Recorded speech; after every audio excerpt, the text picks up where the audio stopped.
G'day to all my Patreon supporters, and I said I was going to do some videos for Patreon supporters because they are now an extremely important part of this channel. So this is a little one for you. This is about the new SJCam, it says on the brochure, SJCam SJ7 Star. Now SJCam have been pretty well ranked in terms of these little action cameras. The original SJCam was like way ahead of most of the other competitors, of course, except GoPro.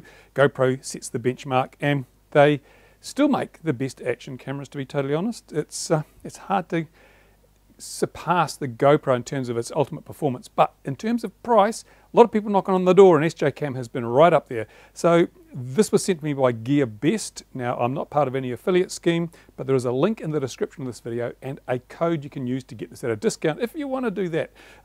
This isn't a full review. This is like a first look at the SJCam. The full review will go up on my RC Model Reviews channel for everybody to see in probably a week or so when I've had more time to use this. But just some first thoughts about this camera. Well, it's quite nice. It's actually got an aluminium. That's an aluminium case, whereas most of the other cheap action cams around, including the Turner-G, which is another SJCam, these are plastic. This is metal. And it's quite important because this does get warm. I noticed when I was doing my vlog on the XJet channel that after almost 20 minutes of continuous use, this was getting reasonably warm, which was great on a cold day like we had the other day and like we got today. So yeah, that helps dissipate the heat quite significantly. It also means it's a lot stronger. If you drop this, you're much less likely to break it, I would think. Now, it has an LCD screen on the back, touch sensitive LCD screen, which is great. I'll just turn it on so you can see for yourself. Ding, ding, ding, makes a little noise, and there we go. There's the touch sensitive screen. It has Wi-Fi. I'll just hold it up so you can see. Ooh, yeah, not much to see there. There's a bit of latency there, as you expect with these cameras, but it's not bad. You can use an external microphone on this through the mini USB jack. It has mini USB, not micro. I actually prefer mini to micro, but some people don't. Never mind. Transflash card, or the micro SD card in there. I'm using a 32 gigabit card. That works just fine. It's got a micro HDMI output if you want to connect up to an HDI monitor. Yeah, so as I say, the touch screen, you just have to touch it, bing, and up comes the menu, and you've got all the menus. There's about a squillion and one different video resolutions, but to sort of narrow it down into a Reader's Digest version, you've got a full 4K at 30p, you've got 2.7K, I think you've got 2.3K or something, you've got 1080p at up to 120 frames a second. That's pretty damn good, 120 frames a second at 1080p, that's good, I like that. And then it's got 720p at 240 frames and lower. It's got Super View. If you want the, make quads look really fast, then you can use this as your, press on that, go over there, that's right. Then you can use this as your high definition recording camera and use the Super View, and it'll look like you're going 10 million miles an hour, which is how all the good guys do it. So that's built in there, which is good because not many of the cheapy action cameras have had Super View. That's been the domain of the GoPro for quite some time. Now, if you want to see examples of the video quality, go to my XJet channel, look at the vlog I just did, vlog number 8, and you'll see this is super crispy sharp.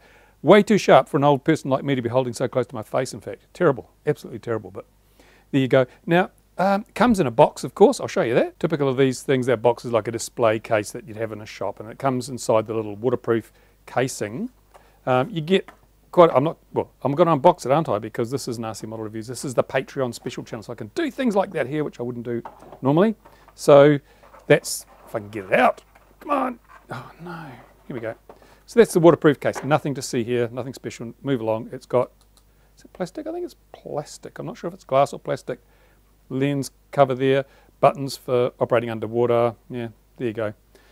One thing on this, which when I was looking at the instruction manual, this got me at odds a bit here.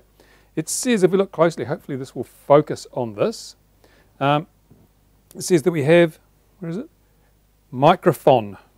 Two little holes just above the USB and the HDMI connectors, microphone. But let's have a look at the camera.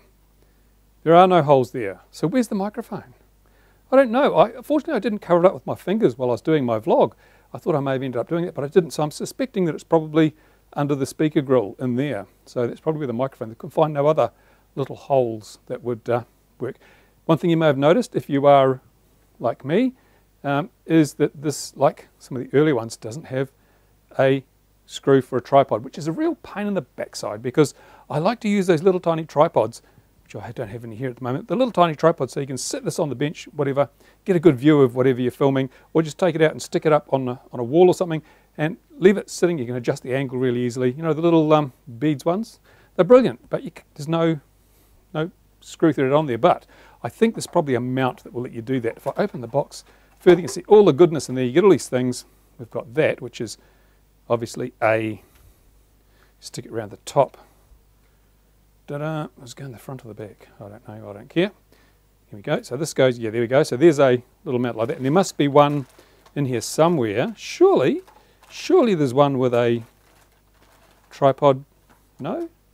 Oh yes, there is. Look, there we go. There's a tripod mount one. So you can put this mount on there and then use the tripod screw on there. So there's there, but it's not built into the camera. Probably because I had to squeeze really hard to get so much stuff into this tiny little case. It's the same form factor as a GoPro Hero, I think. Fits some of the gimbal mounts I've got for the GoPro Hero, so it must be pretty damn close.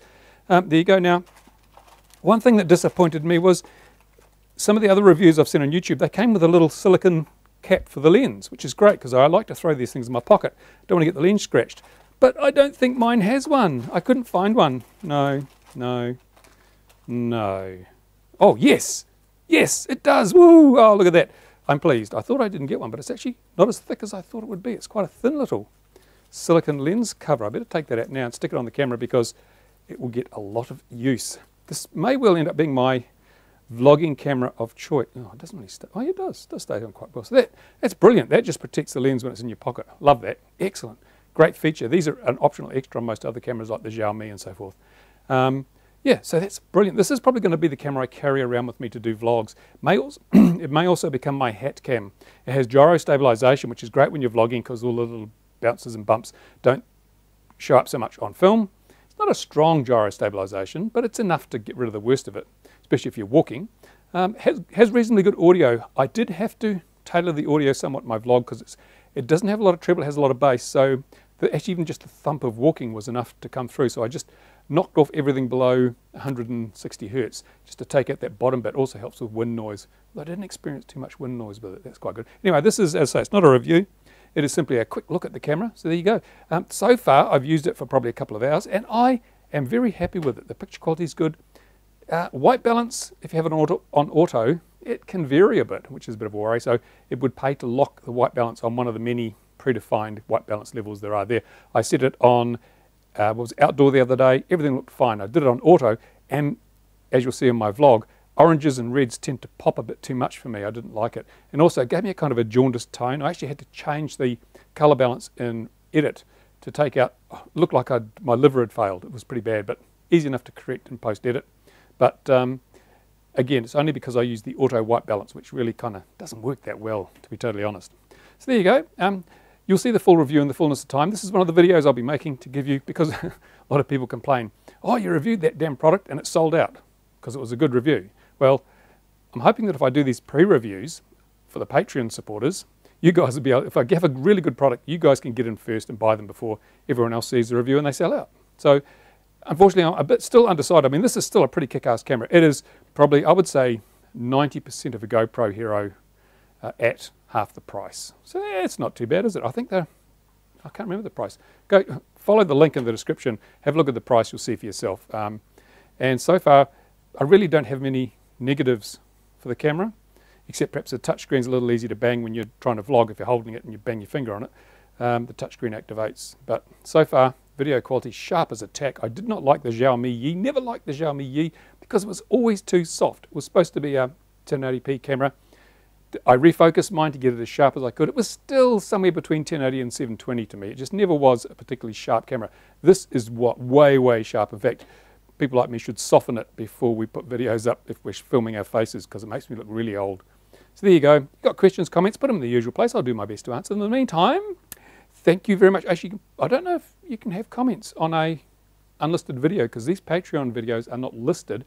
The only people who get advised of them are Patreon supporters. So I don't know if you can comment in the comments. If you can, do it if you want to. Otherwise, you may have to put a comment through Patreon. I don't know. Anyway, that is one of the videos. Well, this is one of the videos, or the type of video I'll be doing from now on, so that you guys get a first look at a lot of the stuff that comes into the bench. Thanks for watching, and thanks for your support. Bye for now.